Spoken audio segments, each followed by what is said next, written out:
So Petey and I, we are at Mattole Beach right now. And this is basically the northernmost point on the Lost Coast Trail for backpackers.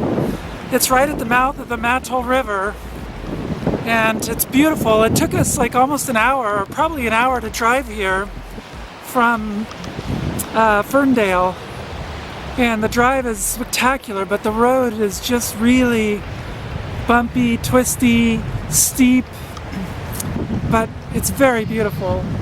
The road here to get to the beach actually turns into sand or gravel at the end, probably the last couple miles, and it's very bumpy as well. There's a campground here, and the campground is really nice. It's right over there. It's right just like 100 yards behind me, and it's only $8 a night. I would love to bring my camper here, but you know, the road is kind of a frame buster. And the road to get to the campground up on top of the mountain at King Range was really bad. And this is every bit as bad, only longer. So I doubt I'll drive here with my camper. But yeah, boy, I would love to camp here. I'd love to spend a couple days here just hanging out at the ocean. There's a wind storming coming in right now. So very high winds. Right on the other side of this berm is the beach. It's going to be very windy there, so I don't know if I'll be able to talk. So I'm just doing my little spiel right now. But yeah, all through the night there's supposed to be very high winds all night. So let's go run on the beach, Mr. Petey. What do you say? Let's go. Oh man, yes, beach, it's beautiful.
The beach is so beautiful.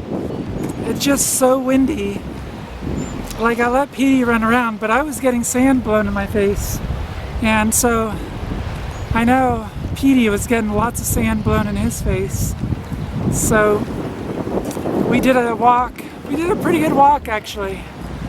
But the waves are just phenomenal. I could just sit and watch those waves for a long time.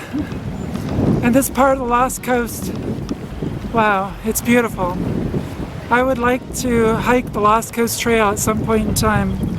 It's at least a 3-day hike, but look at this place. Not a lot of people come here, so you definitely get a little solitude.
and I are in the Headwaters Forest Reserve.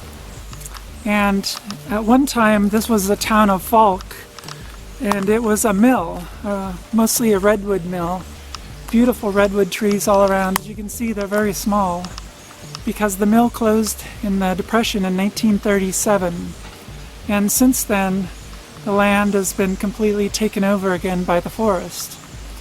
But yeah, you get these beautiful baby redwood trees all around. It's really great. There's a really great trail that's, if you do the entire trail, it's about 11 miles.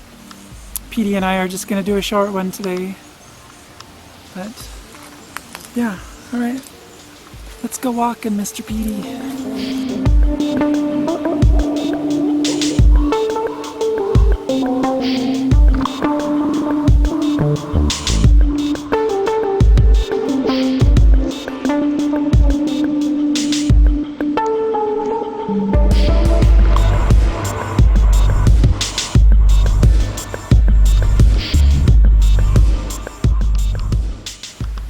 Right here is the Elk River, very important river for salmon spawning. Little baby salmon will be coming out of there in about, I don't know, a few months or something. I forget when they come out.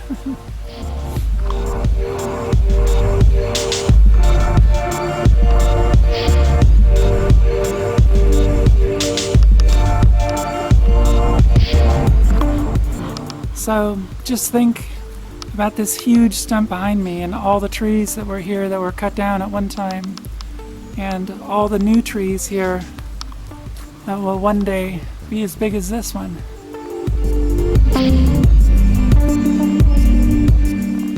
I'm standing on a cement slab that was once someone's home here in the town of Falk, you know, like 80 to 100 years ago.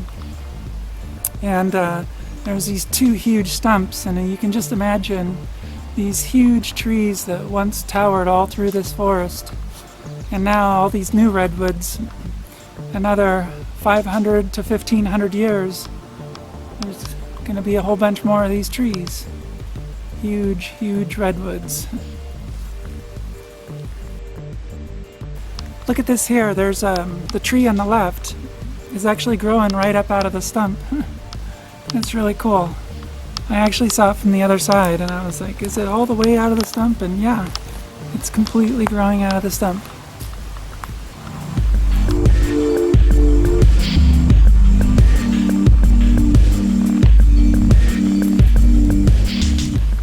In case you're wondering, I do let Petey walk on his own sometimes.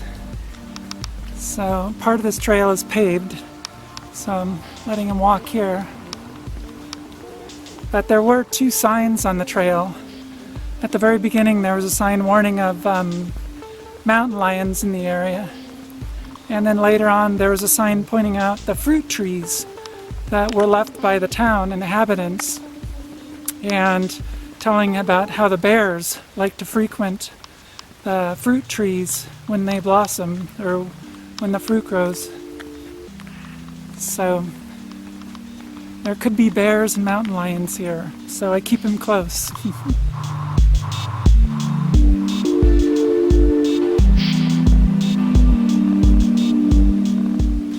There are a couple of these big, beautiful maple trees along the bank of the river here, and they're covered in moss. And these maple trees and the moss actually have a symbiotic relationship where the moss attracts water and nutrients, and the maple tree can actually soak those in through the branches. I just love maple trees like this. They're just gorgeous when they're covered with moss.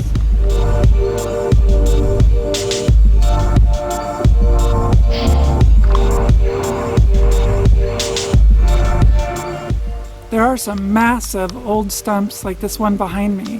That's huge, and if you look closely, you can see notches in it. Those notches were boards. The tree was just too huge at the base to actually cut down at the base. And some of these trees were so huge, it took them up to a week to cut them down. But luckily, though, not all of the trees were cut down in this forest. And what's really neat is, as you walk through, you end up at the end of the trail in an old-growth forest, thousands of years old. So basically, walking this trail is kind of like going through a time capsule, where you start at a redwood forest that's like 100 years old, and you end up in one that's thousands of years old.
I just fed Petey. He's all super happy. And I'm happy too. So, just gonna watch the sun go down. Such a beautiful evening. It's like all farmland all around here, so it's really gorgeous. What you think, mister? Huh?